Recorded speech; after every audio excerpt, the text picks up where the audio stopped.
Oui, absolument. Dans les colonnes du média Jérusalem Post, on apprend qu'effectivement, de hauts responsables israéliens de la défense auraient dit à leurs homologues américains qu'ils pourraient frapper seuls le territoire iranien s'il advenait que les Américains signent un accord avec les Iraniens uniquement sur le dossier nucléaire. Ils auraient proposé un plan opérationnel à leurs homologues américains pour frapper et neutraliser notamment les infrastructures de fabrication et de production des missiles balistiques sur le territoire iranien parce que, d'après eux, cela constituerait une menace existentielle. Et ça a été dit notamment à un rendez-vous très important dont je vous avais déjà parlé il y a plusieurs jours, il y a maintenant une semaine, au Pentagone, entre le chef d'état-major israélien de l'armée israélienne et son homologue américain.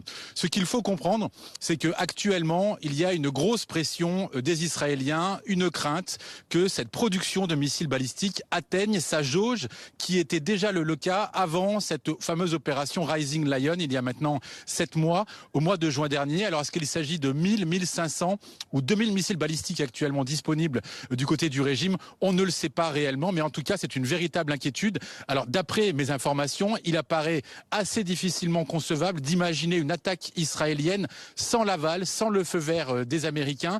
Mais comme je le dis souvent, ici, dans cette région du monde, il faut intégrer une chose, c'est que